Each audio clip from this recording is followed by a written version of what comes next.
How these different disciplines work together. And one of the problems is scientists have been missing, and our scientist is missing. Just totally typical, but I'm sure there's a good reason for that, and hopefully Carmela Haynes will be able to join us shortly. But she is a scientist who is going to sort of talk from a scientific perspective of some of the issues that she encounters. And then we have people from other disciplines. We have Richard Williams, is an economist. He's with the Mercatus Center, where he's for a number of years been the vice president for policy research and director of the regulatory studies program there. Before coming to Mercatus, he was at the FDA for many years, where he was the director of social sciences at the Center for Food Safety and Applied Nutrition. Representing sort of the social sciences and ethics, he's sort of doing double duty because Hugh Price couldn't come, is Jason Robert. And Jason is a professor here in our life sciences department, also a vice provost at the university, but most importantly, he's the director of our Lincoln Center for Applied Ethics, which is a really interesting organization, not only because they co-sponsor this event, but they do all kinds of things to try to work across our entire university, as well as in the community, to bring ethics and applied ethics to the forefront in our decision making. And so it's a very creative and innovative, important part of the university, and Jason is the director of that, as well as the Lincoln Chair for Applied Ethics. And then finally, we have Diana Bowman, who's, I'm delighted, is a colleague of mine now. For many years, she was in Australia, where I first got to get to know her. She moved to the States, to Michigan, for a number of years, and just this year is now relocated to ASU. So she's a lawyer and particularly interested in the governance of emerging technologies, a very prolific and long-time and interesting scholar. And so she's part-time at our law school and part-time at our School for the Future of Innovation Society, and helping us link those two together. So the way we were going to proceed is have Carmela sort of talk about, from a scientist perspective, on how a scientist looks at science, ethics and policy and legal type issues. And I'm sure there's a lot of diversity in the scientific community about how they do that. But and then we're going to have our other three commentators. So I'll just summarize the scientists that way, as some of the scientists don't care about ethics and stuff, and many others do. You heard from David Gustin about embedding social scientists in labs, and certainly I think our experience at ASU is there's a lot of receptivity to that here. With that, why don't we start, maybe if I could put you on the spot, Jason, as the far end, to sort of talk a little bit about how you would look at how does science interact with the social science and ethics.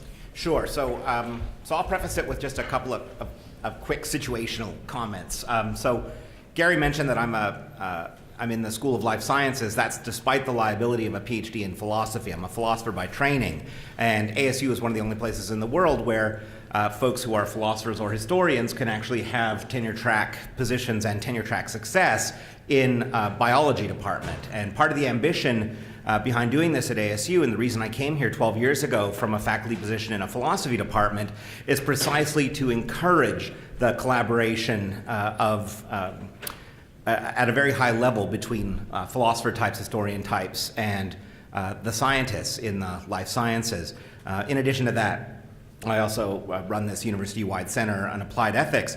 Hugh was supposed to be the philosopher of science, and I'm supposed to be the ethicist. And as it turns out, I do both of those things. My formal training is primarily in philosophy of science and the intersection with ethics.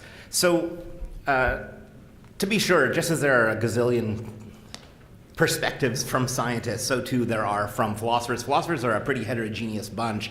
I'm sure part of what I'm going to say will offend some philosophers. In fact, I hope it offends some philosophers. One of the things people like to say about ASU is that we've got a tremendous number of philosophers, but none of them are in the philosophy department.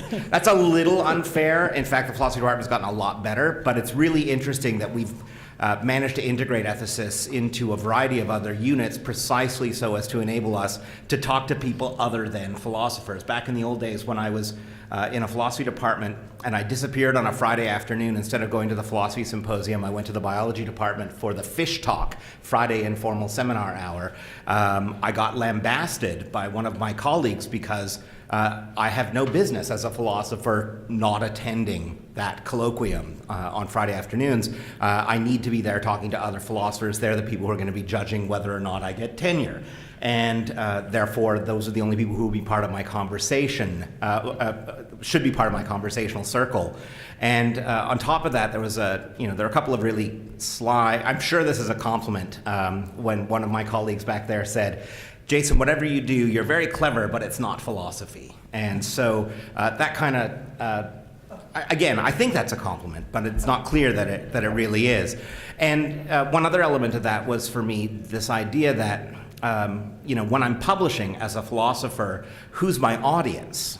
Who am I publishing for? And I've always tried very hard to publish in a broad range of journals, from science journals, in medical journals and ethics journals and others, but law journals even, with our colleague here. But the philosophy department colleagues of mine back in the old days mentioned to me that their only audience was the other people in that department with whom they spoke on Friday afternoons.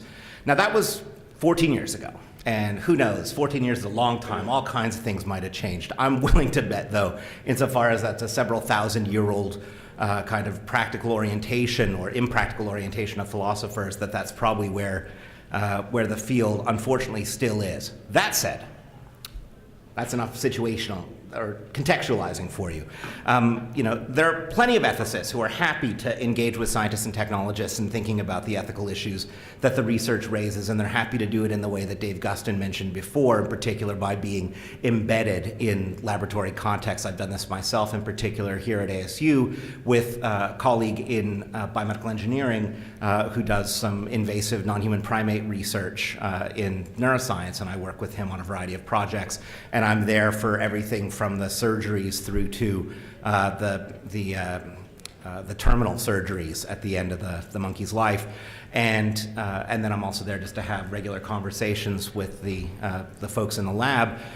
But there are other people who would never ever deign to cross the threshold from one side of campus to the other, and the very idea of being present in a laboratory when, say, monkey research is going on, would be shocking and probably worse than that. And these are the folks who believe that it's probably important enough, if we want to actually be able to do good ethics, we don't need to know anything about science and technology. All we need to know about is normative issues, the sorts of things philosophers worry about. I'm convinced that that's either laziness or hubris or some other sin. And what we need to do is, in fact, think hard both about the ethical issues and the scientific and technological issues simultaneously. We can do that collaboratively, we can do it on our own. It's always better to do it collaboratively. From a philosophy of science perspective, just to add an additional insight, it certainly is the case that up until about a decade ago, there are plenty of people who do philosophy of science who couldn't tell you what a right angle is. Folks who just had absolutely no interest in learning about science, but who talked about, for instance, laws.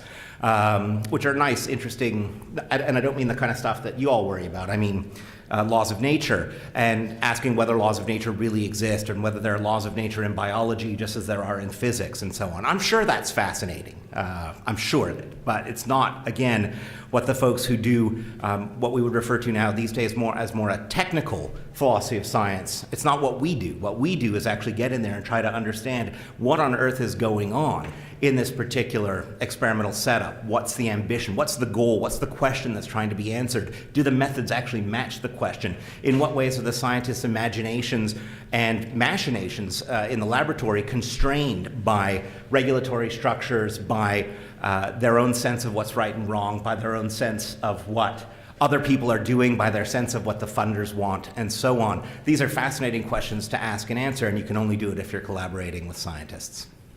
Great, thanks, Jason. So Richard, you're an economist. I don't usually think of economists working with scientists very much. So what do economists bring to the table here? Well, if there are no economists in the room, then I'm confident saying that every single one of them agrees with me. Economists look at invention and innovation, particularly disruptive innovation, the way Schumpeter described it, as the primary source of growth, wealth, and ultimately jobs. We just released a study that shows that if we had kept regulation at the same level it was in 1980, every American family would be 25% more wealthy today. As it is, we had, in 2010, we passed, our regulatory agencies passed their millionth rule. That is their millionth instruction on what people ought to do. So economists have been looking at the regulatory agencies since President Wilson. And President Wilson thought we could have regulatory agencies that would be comprised of disinterested experts who were empowered to reject the popular will and make decisions in the public interest. Later on, in the 60s and early 70s, Nobel Prize-winning economist James Buchanan described his field of study as politics without romance. He said, you know what, it doesn't matter whether you're a politician or you're a bureaucrat, you act in your own self-interest. And that sort of spawned an entire field of study called public choice. And so we look, in the public choice arena, one of the things we look at is regulatory agencies, and this is a big source of governance for emerging technologies. And what are they interested in? In general, three things. One is control. Most people in regulatory agencies don't believe that every market transaction is a positive-sum game. They think of it as a zero-sum game, where whoever sells wins and whoever buys loses. Economists reject that and think if you sell something, you're willing to sell it, and if you buy something, you're willing to buy it, so it's positive-sum for both. But agencies don't believe that generally, so they want to control every transaction. Almost more important than that, agencies believe in autonomy. I've been reading Gary's wonderful book about how we can get agencies to engage with people and engage with groups. I can tell you from 27 years of experience in FDA and dealing with other agencies, that one of the things that agencies want to do is to keep the public, the Congress, the President, and the courts out of their decision making. That's a big goal for agencies. And finally, of course, in terms of control, they want to continually increase their budget. To do this, agencies need supporters, and they have found supporters. And there's another economist who has advanced this theory called bootleggers and Baptists. All of you remember, I'm sure, Prohibition. Well, Prohibition was applauded by two groups. One, the bootleggers, that kept the competition out, right? And the other was Baptists, who hated drinking. And so they had this sort of tacit agreement, you know, that they would support Prohibition. Well, who didn't like that? Turned out the public didn't like it so much. And we see this bootlegger and Baptist phenomenon all throughout regulations. And who generally suffers? In some cases, it's the public, because not all regulations are good. There's a lot of them are poor. In some cases, they're harmful. Small businesses, certainly, they're left out. But for this audience, I think one of the most important groups that's left out is potential entrants, people who would create something. And the rules that particularly the bootleggers want is to keep out potential entrants, keep out competition. So clearly this has some implications for emerging technologies.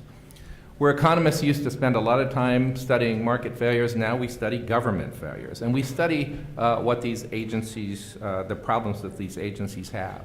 For example, I've been reading a lot about the gaps in regulatory governance. That's not a new concept for regulatory agencies. They look for gaps everywhere. And the gap isn't, is there a public health problem or is there an environmental problem? It's what's not regulated.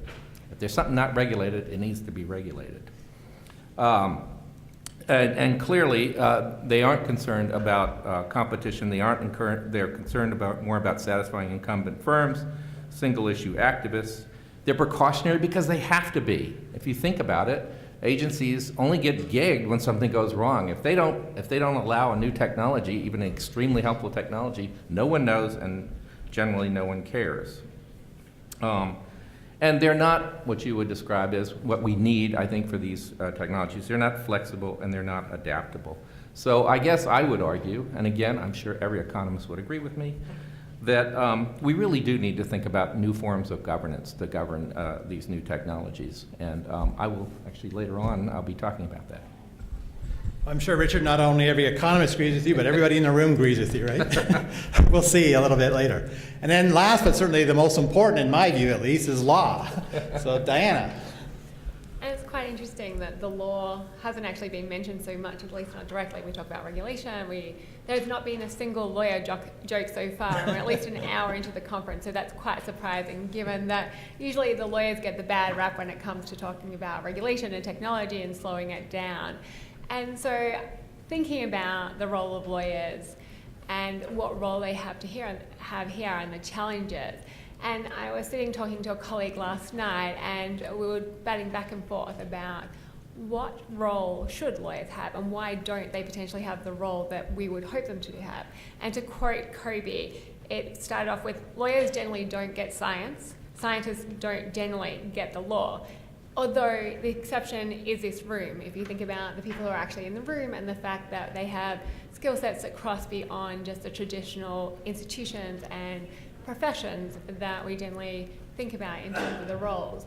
And going backwards, it's we think about the challenges of language, and lawyers in particular are very guarded about language and how they use it.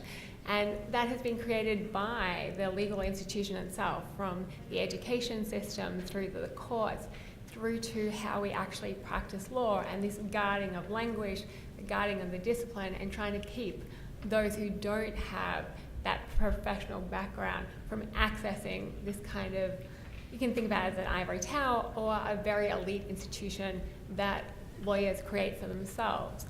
And so how do we get around that? How do we actually get lawyers into the laboratories? Do we even want lawyers in the laboratory? We've heard about the social scientists there. I would think that there would be a number of scientists in the laboratory who would not want the lawyers in there, if for no other reason that the lawyer is going to say, no, you can't do that, or you shouldn't do that, or that they're going to be seen as the person who's going to put on the brakes of their fantastic, groundbreaking research that has the capacity to actually change the world. And so we need to actually start to think about how we can re-educate the legal profession. And that's where I think universities have a really big role to play. We've talked about this scientific literacy issue, and lawyers and law schools are actually probably some of the key drivers of the challenge of actually this scientific illiteracy problem. And it's interesting to be having this conference at ASU for many of the reasons that Jason's talked about. Is that ASU has been very good at actually breaking down those traditional discipline silos, and I see some of the students from the law school who are actually have the technical expertise and the scientific expertise and actually have the capacity to go into the laboratory, understand what is going on, the devil in the detail, and actually have a proactive conversation with some of these scientists.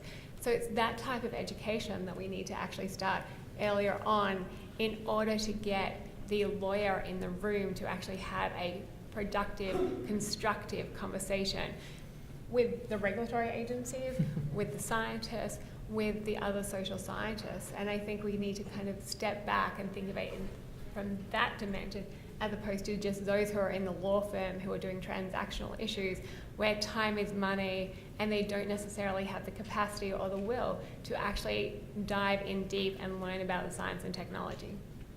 Thanks, Di.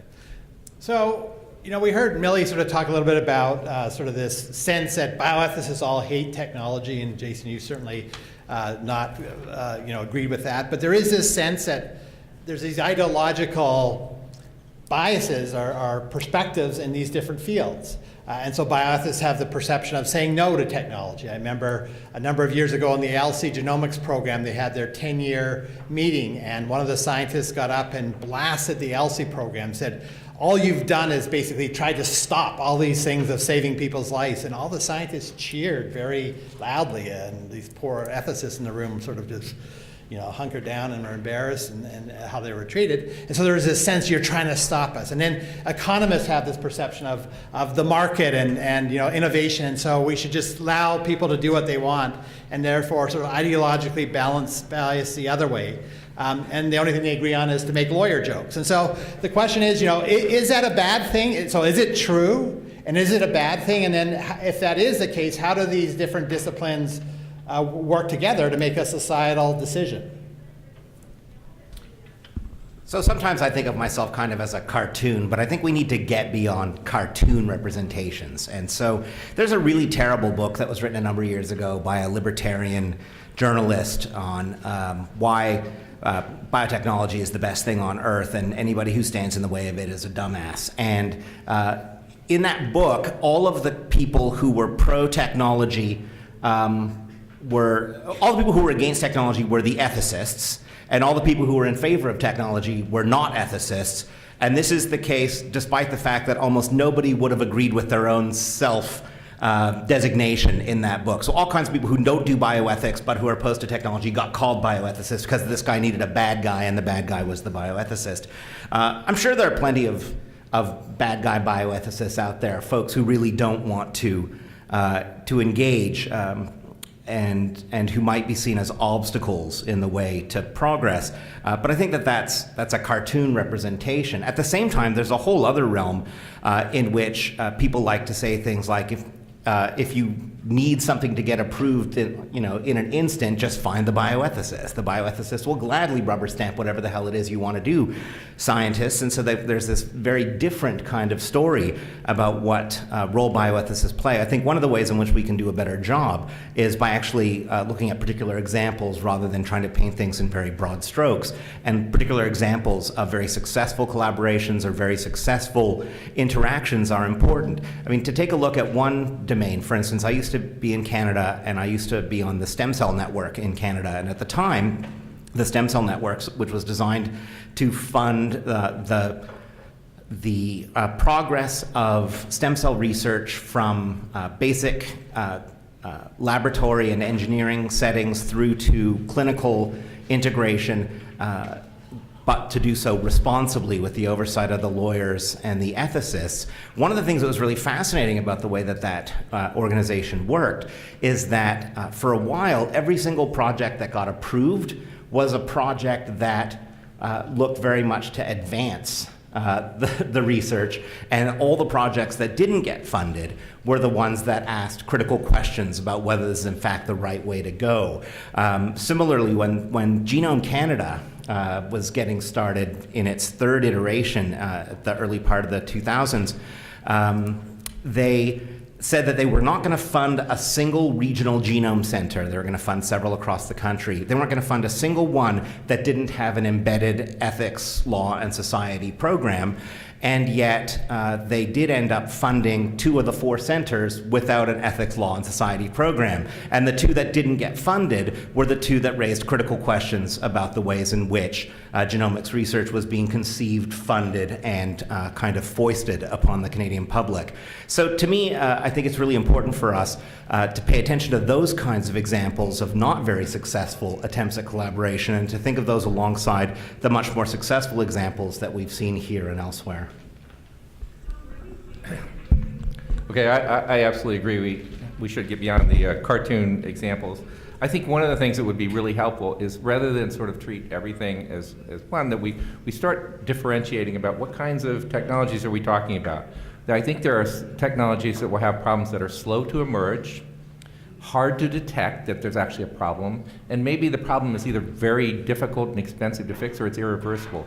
Those are the kinds of problems that we really do want some sort of centralized governance, I think. But then there is the decentralized governance. And so a classic example is one that Congress has been holding some hearings on lately, and that's right to try. I'm sure all of you know that there's something like 30 states now that have right to try laws. So if you're sick or dying or for whatever, you have a right to try to save your life. So FDA has been under a lot of pressure to do something about this because they're in control of this. So the first thing they did is they said, well, let's look at the form that you have to fill out and submit to us. Well, the form would take a physician 2 weeks to fill it out. And they said, oh, we can do something about that. We'll shorten the form. So they shortened the form. Wonderful. Well, do you still have a right to try? No, you still have to fill out the form and send it in to FDA. And FDA grants most of them. They said, we grant most of them. But there's a trick. No, they don't.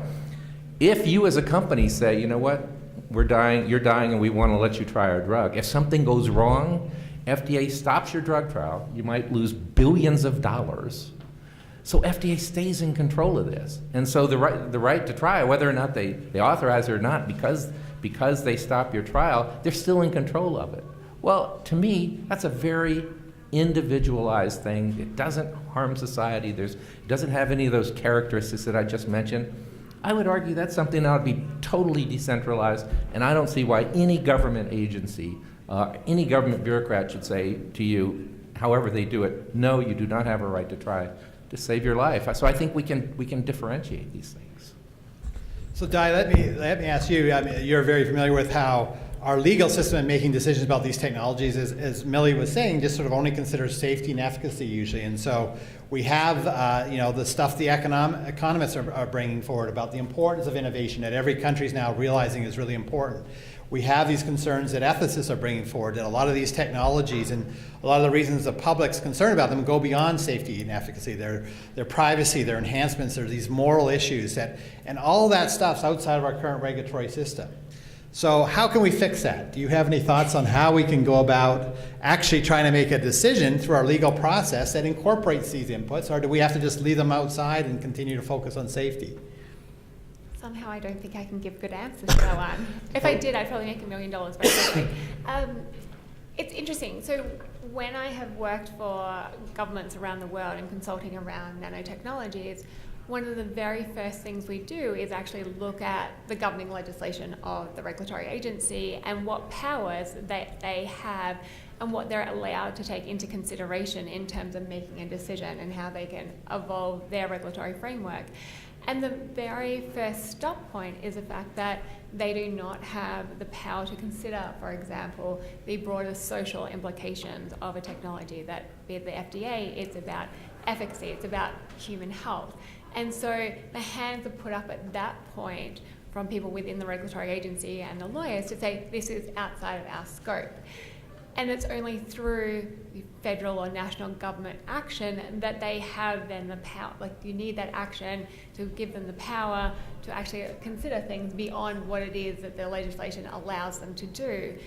And this is why I don't have an answer, because you need to have the will of Congress, for example, to actually allow those broader issues to file into the regulatory decision making.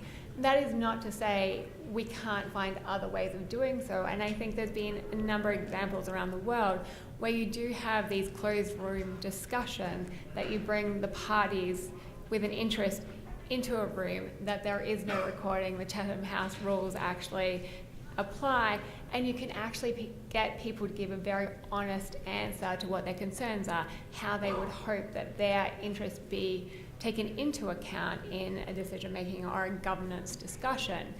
But and that's great and it's important, and it does actually, I think, help drive some of the ways that we operate within that space. But the hands of the regulator continue to be tied in terms of these broader decision-making and how that's incorporated.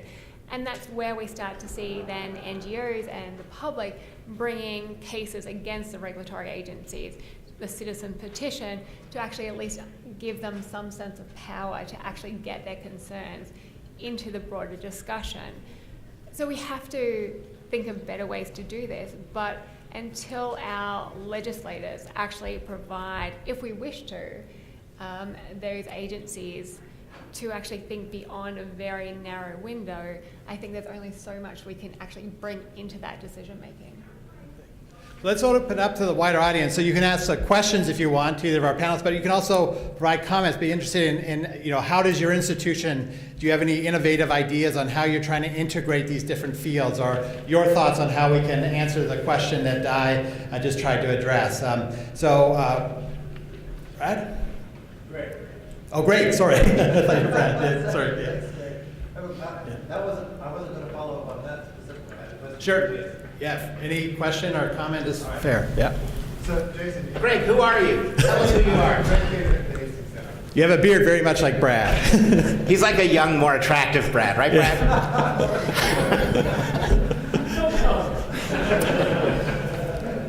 Jason, you talked about your experience being embedded with scientists and how it seemed to me you emphasized how much you have to learn from them, their imaginations, and so forth. I wonder if you could talk a little bit about your experience about whether they're learning from you, whether you're able to get them to change their practice, and especially with respect to these sort of big value question issues that really put on the table. Are you able to get them to rethink the ends toward which they're working, pursue them differently, pursue different ends? How does that catch up? Thanks. So I'm going to repeat the question Greg asked. In my description of my work embedded in laboratories, I described the various ways in which I benefited, but he wants me to reflect on the ways in which if at all, my counterparts in the laboratory benefited from the interactions with me and whether I was able to have any effect on their work. And I'll give two examples. One of them sort of set the stage for me. When I first started teaching in a medical school about 8, 9, 10 years ago, I decided that one of the most important things I was going to need to do, since I didn't have the MD after my name, was to earn some street cred with the students. And there are few ways better to do that than to take anatomy with them. And so for our incoming class, inaugural class, 24 students, I basically served as a kind of assistant to the TAs in the cadaver lab. So I would be in there first thing every morning. I would help suction the extra fluid out of the bags. I would make sure the bodies were prepped appropriately for our work, and then I would go around during the lecture and discussion, the practicum part of the clinical anatomy class, and have some conversations with the students. And part of the rationale for doing this, as I said, was to have some street cred. The other part of it is that I'm told, and I think this bears out, that one of the most important sets of connections medical students make with each other is with the other members of their clinical anatomy team. And so I wanted to have a sort of first-hand look at this. This worked beautifully. I never had more impact on students than I had over the course of that year. The following year, because I don't have time to do this every year, I didn't have time to be in the anatomy lab, there was the sort of legend of the philosopher in the anatomy lab that carried down. So some of the students knew and kind of respected me. By the time I got to the third class, I was just this, one more person standing up at the front of the room trying to engage them. And so the class that I had the biggest impact on is the class that I actually spent time with, which raises a concern about scalability, right? I mean, that's not a scalable kind of presence. And if I were to be doing it now, the class size has quadrupled since then, and I would have to be there for 3 separate sessions over the course of the week, which would mean about 75% of my time would be spent wandering around in the clinical anatomy lab, and that doesn't work. So I know some folks, Dave just put his hand up, have thought of ways in which scalability can be achieved, and I suspect that's what he wants to talk to, but I'll turn back to that in a second. With regard to my own experiences then in the monkey lab, it was again, part of the element that I wanted to get on the, or part of the rationale for the effort was to have some credibility with the students in the lab, and it was critical that there were a few of the students who were just aching to talk about ethics and aching to talk about whether in fact this work ought to be done in rhesus macaques rather than in vervets rather than in marmosets. And so with those students, I think it was very easy to see an immediate attraction to the interaction and some positive benefits afterward, not least of which is the students felt they knew who to turn to if they had a question and so on. But there were also some students who were just so irritated that there was one more person who was going to be hogging up the time of the PI, getting in the way, maybe actually literally being in the way during an intervention and not being useful at all. And those students, 2 in particular, took a lot of time to break through to, but I think it actually eventually happened in the sense that when I was there for the first euthanasia of the monkey, I had to, I don't want to get too much into the detail, but anyway, basically I ended up holding the monkey's hand at the same time as sort of kind of restraining his leg as the perfusion was taking place. And she saw this and she could see that I was genuinely concerned to comfort the monkey and at the same time was also concerned to make sure that the experiment proceed, that the intervention proceed. And after that, she was an open book with me.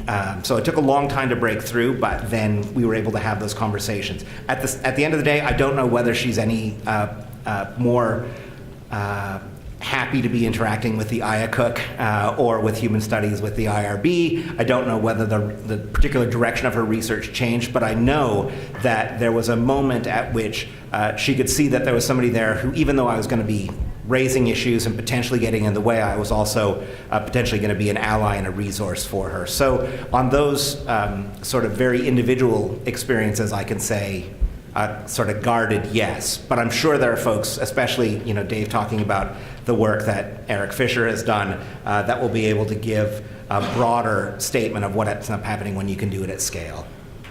Well, with that, Dave, did you want to come in on that?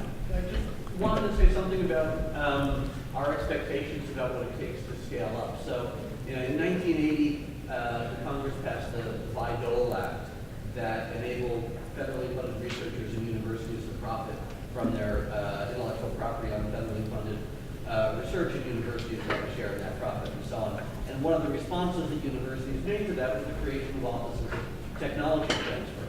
And most of the empirical study that's been done on those offices of technology transfer suggests, number one, that they exist in roughly something like the top 200 research universities in the United States, but only perhaps the top dozen of them make money. Okay, so scaling up operations at the periphery of R&D in a university is not just about the cost. It's about the opportunity, lost opportunities, and things other than the direct cost calculations. So don't give up on scaling up on these kind of things just because they're expensive. We can always hope for more Gatorade or something, right?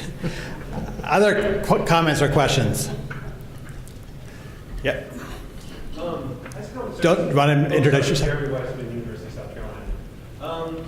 So it seems like part of the problem that happens with the conversation between ethicists and scientists is that the ethicists come in too late and they become the police officers. And the scientists have done this, and engineers have done this great work, in terms of the actual work that's been done, and then they're being told this is unethical, and that seems like a big point of tension.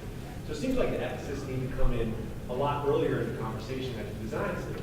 However, I'm wondering if part of the problem, so in the talk from Milton Solomon, you're saying, the scientists don't understand the language of the ethicists. They're saying, where's the hypothesis, where's this? And I wonder if there's kind of a fundamental problem that the language of morality is something that is not at all positive. It doesn't work with positivism. It's something you can't look under a microscope. And it seems to me, I don't know, this is a broad sense, but the more science you get, the more away from things that might be seen as, I don't know, associated with religion or anything like that, something that, metaphysics out the window, et cetera. So does there need to be almost a reframing of the language of ethics in some way where it's seen as something that gets away from anything that can't, that's in the realm of metaphysics or something that is, might seem supernatural to some degree? Does it need to get kind of more concrete so that there can be, because even if, morality cannot be seen, the questions don't go away. So there needs to be a reframing. So no, I don't think so. And I'll try to say why. Cynically, there are some folks who refer to the 1970s when bioethics was sort of really getting underway. Folks refer to the Beecham and Childress approach, which is the 4 principles approach, as really an attempt to create a secular language that physicians would be able to understand. It could just be printed out on a little card and laminated and put in their pocket. I said, this is what cynics say about this. And those 4 principles, autonomy, beneficence, non-maleficence, and justice, end up playing some significant role in the discourse around ethics. But it's not clear to me that we actually do ethics by talking in that kind of secular language. And that's actually really an attempt to reframe the language of ethics to make it more accessible to a particular body. To be honest, I really think what we need to do is reframe interactions. And so one of the reasons why I'm so happy with the position that I have here is that I'm actually physically located in the biology department. And so I am constantly engaging with scientists and technologists about the work they're doing, and then I make an effort to get around. And because this is the kind of place where that happens, there's a much greater openness, I think, to that kind of interaction happening. So I never get brought in at the last minute. I always, if I'm going to be part of a project, I'm going to be part of it from the very beginning. And we've just kind of normalized that here in the way that we've structured interactions. I don't know how to scale that to other places. And I know that one point I was on an NSF panel and funding review panel, and somebody said, oh yeah, well that could work at ASU because they're that way, but it could never work anywhere else, so we better not fund it. And I was really irritated by that because it suggested that unless you've already made these large-scale institutional changes, there's no hope for you. Unless you happen to work at ASU, you're never going to be able to talk to scientists. And I think that's just BS, but I don't know how to actually fix it. Bernie Goldston, University of Pittsburgh. I wonder if in this discussion we're condensing the, if you will, the part of this long continuum between applied and basic research. And that we're, if you're talking about one end of that continuum, the applied research, you you know the direction you're going. You're trying to build a wheelchair that can go around corners and through things, and you know that what you're doing is there. But if you get more basic, you're really putting knowledge into a pool that other people are dipping from. But very often it's the basic research that leads to the CRISPRs that then lead to all the other things we've talked about. It's not been clear to me whether you're talking, biology and scientists and technologists. Yeah, I'm talking about all of them.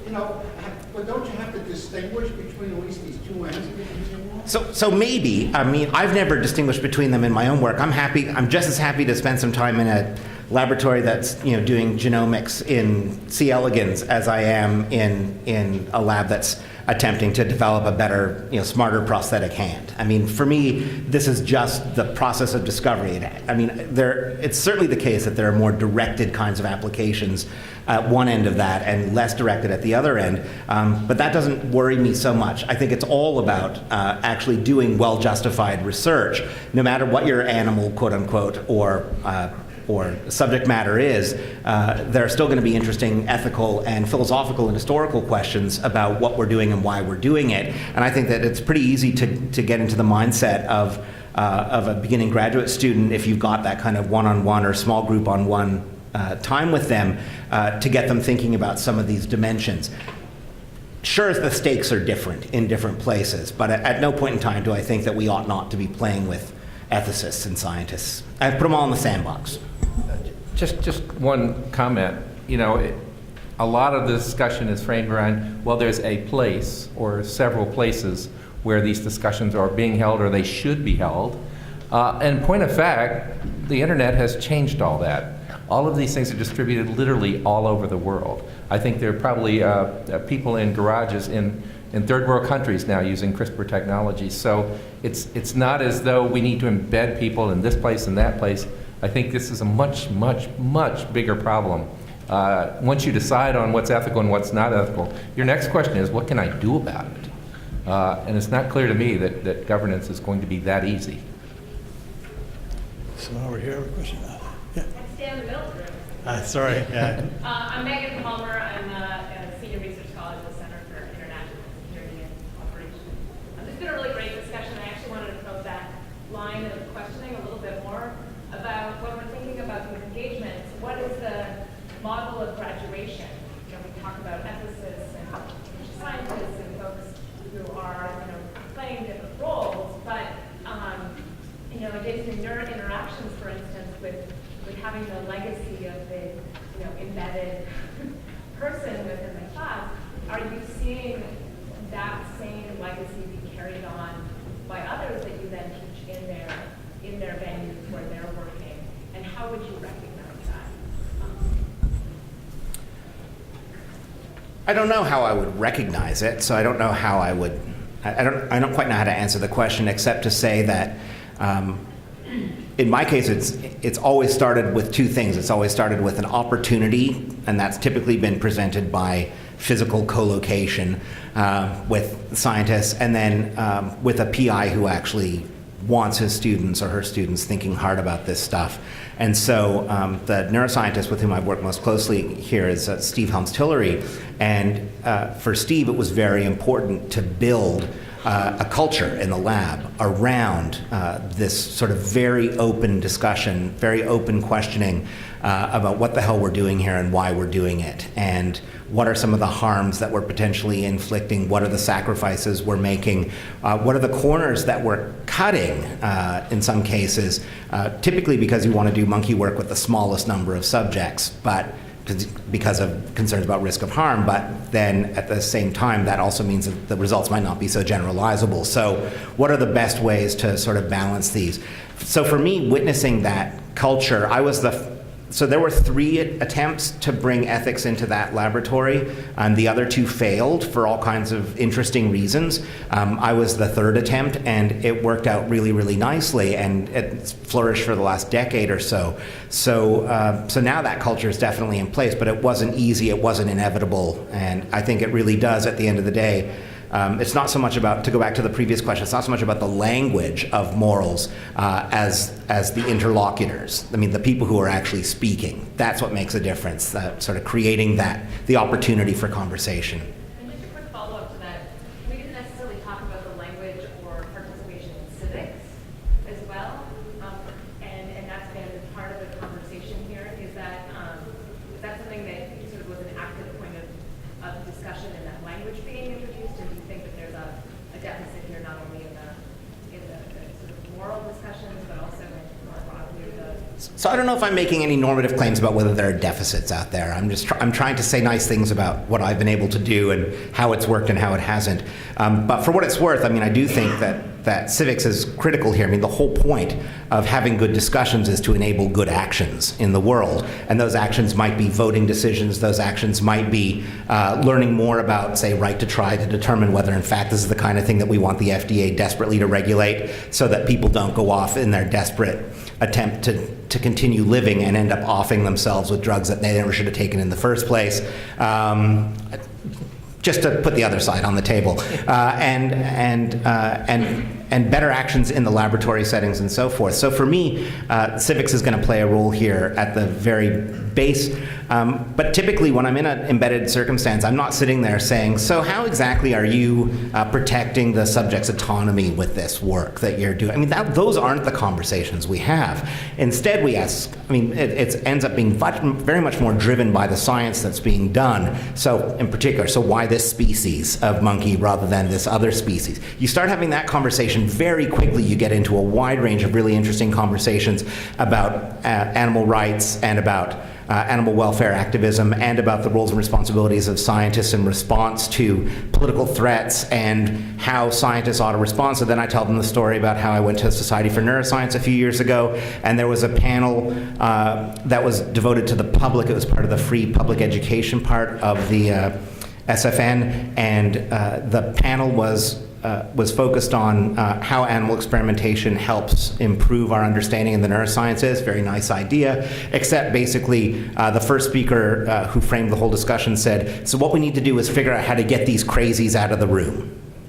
That was how the conversation about animal rights stuff was started. And so basically there was no room anywhere in the conversation for the next 3 hours to think through why some people might object to some kinds of animal experimentation. So I got up at the very end and I asked a question of that person, and I said, "Is every single scientific protocol equally scientifically meritorious?" And he said, "No." And I said, "Great, so therefore we've got grounds on which we might distinguish between better and worse science." And he said, "Yes." And I suggested that better science is more ethically well-grounded and worse science is less ethically well-grounded, and so therefore we've got a reason to prefer some kinds of animal experiments over other kind of animal experiments. And he said, "Yes."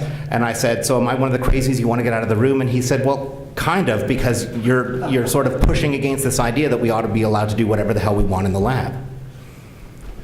Back row there.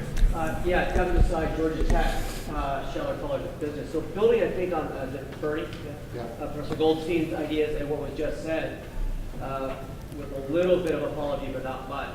It seems to me that economics and science are amoral, not immoral, and that gets to what you were just saying. And so my question for the panel is, in some senses, is there, because of greater ability to question procedures by corporations and others, and that's a type of transparency, a market for ethics and ethical outcomes during the process and what's released? Or is that just something that happens on the side because sooner or later people say, well, did I get the cool thing that was either my badge of I just invented that and I don't care what happens, or hey, I made a lot of money?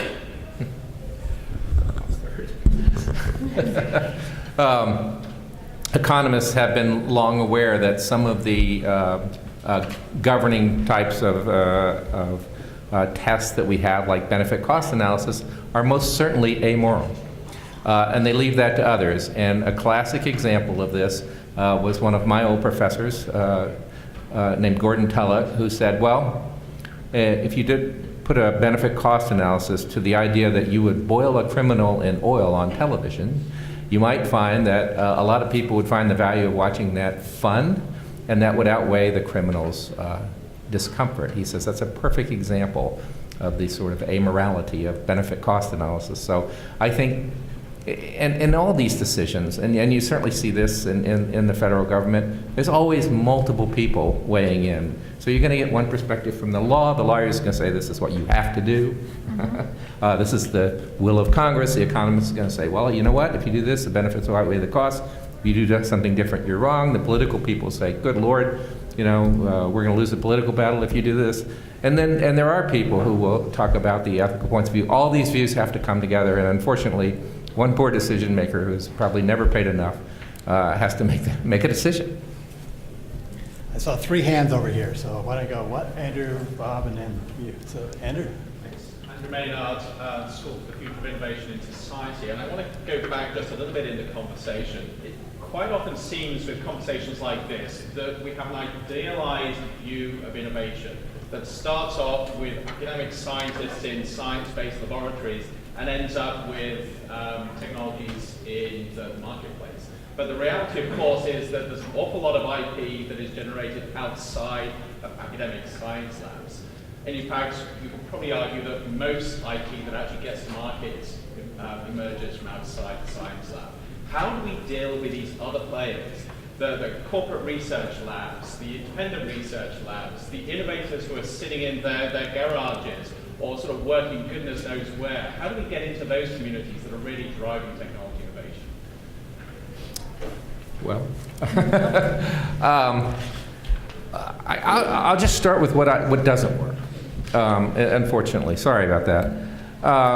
I keep going back to FDA because I have so much experience there. But FDA passes a lot of anticipatory governance and a lot of rules, and just in the food side of things where I spent most of my time, we calculated there was about just within the United States about 1 million different entities. So that's food manufacturers, warehouse, restaurants, cafeterias, prisons, schools, everywhere. There's no way, no Congress on earth would ever give us enough money to have enough enforcement power. So we pass these things, but literally the reality is it's almost impossible to enforce. And then you've got, imports constantly pouring in, and they come in these giant shipping containers, and literally if you want to look at them, it's a huge deal just to unpack these things, and then they're spread out all over the United States. So the idea that you somehow can have centralized governance and sort of credible enforcement is not going to work. You literally have to talk about distributed government, and I think that's what we're seeing more, distributed types of governance. Certainly we have all the other state and local bodies, but I think you're going to need more soft law. You're going to need more reviewing bodies, which I'm much in favor with, private reviewing bodies. So for example, in Europe, medical devices have private reviewers. And those people specialize in their type of medical device. And they compete on quality and price and timeliness. And you need that sort of thing. And so you're going to need lots and lots of kinds of governance. It can't be the idea that we can just go back to this sort of model that was developed, hundreds of years ago of centralized governance. So I wish I had a better answer, but like you said, and I'd have $1 million. And I would just add to that there's something great about having lots of different governance models, because we get to learn from what works and what doesn't work, and then we can refine. And that's one of the great things about looking at soft law, that it is quicker to evolve, and you can actually have different decision makers give input into those models. And the more that we share and talk about what works and doesn't work in terms of these soft law governance models, the more that we can then make them more sophisticated and actually ratchet them up and actually share them across different jurisdictions. And I'll say really quickly, one of the things is as you point out, Andrew, we need to recognize the sites at which innovation takes place and actually bring those into the conversation. Unfortunately, when ethicists start looking into what happens in companies, sometimes they are perceived by other ethicists as having sold out, and they can't be trusted. And so there are various kinds of obstacles to doing that. At the same time, of course, there are always trade secrets and proprietary issues and so on. But as far as I'm concerned, neither of these is a good enough reason not to try. And in fact, last week I gave a presentation here at a workshop for postdocs in computing and engineering on why ethics is important to both industry and academia. And it was very well received both by the corporate folks who were there as well as by the scientists and engineers. And similarly, Greg Kabnick and his group at the Hastings Center a few years ago put on a really interesting workshop on synthetic biology that involved a bunch of DIY folks. And the DIY folks were crystal clear that they were really interested in thinking through some of the ethical issues. And so creating a space for them to get together with some of the other folks was a really important thing. And then on Fridays, you can go into Scottsdale and hang out at Walter Dome or whatever, one of the maker spaces. There are plenty of them in town, and actually just get to know some of the people who are doing that, create space for those conversations. But I think you're right, we do ourselves a disservice if we ignore all those and pay attention exclusively to what happens in laboratories. So we're going to have a very interesting keynote speaker on Thursday morning talking about sort of the first AI ethics advisory panel in a company. And so that's going to be a very interesting talk, I think. So Bob? Thanks. My name is Bob Friedman. I'm with the J. Craig Venter Institute, run a policy shop in the midst of 250 computational biologists and data scientists. Also have another sort of embedded experience, and that was 16 years working for the U.S. Congress, the now defunct Office of Technology Assessment. From those two experiences, I think I've heard almost 3 separate conversations going on. The what to do, how do we engage the public, how do we actually do it, and then it's the how to get it used. And maybe it's my first experience working for the Congress, is that how to get it used is really, to me, a challenge. I think if we can figure out what we like to do, we probably can figure out how to do it. Figuring out how to actually get it used is very, very difficult. And much of it is just leadership at the top, whether it's the PI of the lab, Jason, you pointed that out, or the head of the institution says, we're going to do it, we're going to think about some of these things, we're going to put some resources. I think that's probably a lot behind why does this work at Arizona State. And then those challenges of, we may all think public participation is a really good idea, but members of Congress often say, I can't tell you how many times I heard this, that's my job. That's not your job. And that's sort of the system that's in place. So again, I was delighted with some of Andrew's comments and others that we are really moving to this question of how do we actually get this stuff used.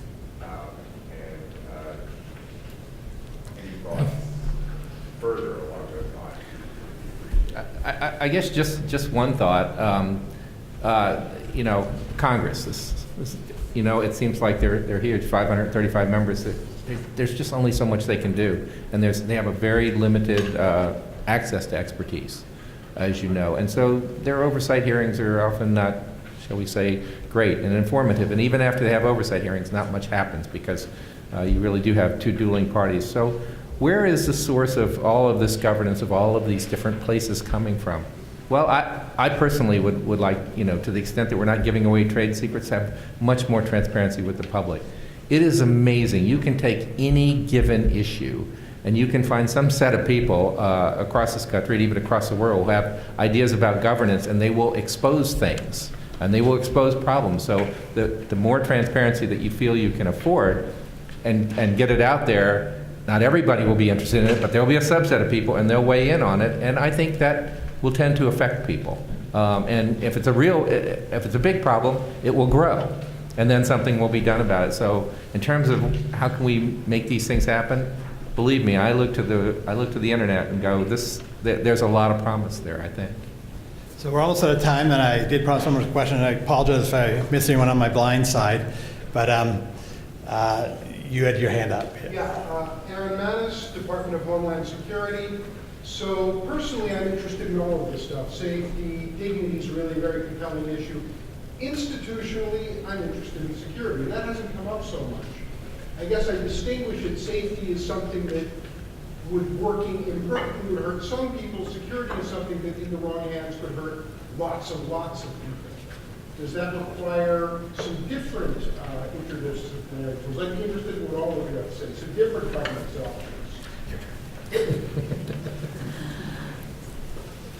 I think it depends on what we're looking at in terms of, I think this is when we can't talk about broad brushstrokes in terms of either the technology or the issue.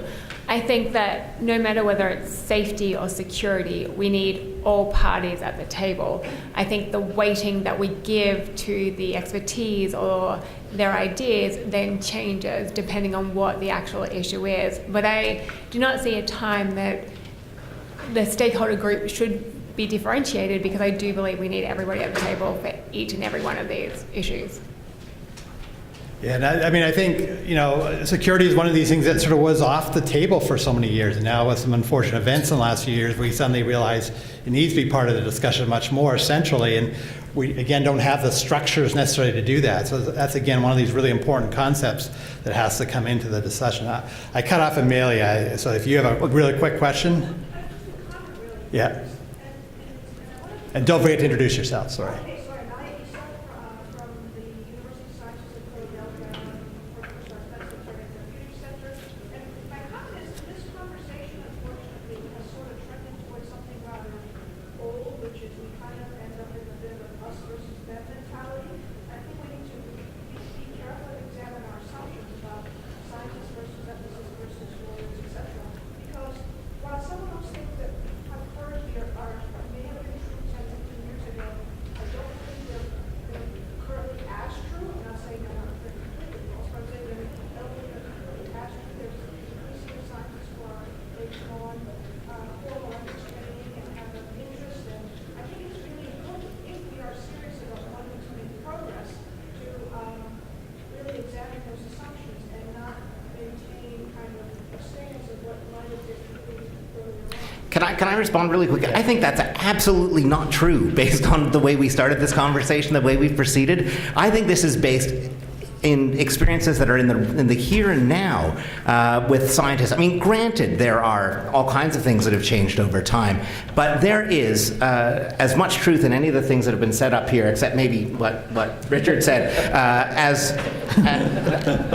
can be. I don't think this is an out-of-date conversation. I don't think there's been an us versus them mentality. I think it's very much been much more collaborative than that all throughout. So I'm really surprised to hear you make that observation. We're going to have to take it to the coffee break. So I want to just say what we're going to do now. So we now have an 18-minute break. We start again at 2:20, not 2:30. And we now go to 4 concurrent sessions. So 3 are across in the courtyard, and the 4th one, the Palm, is in here.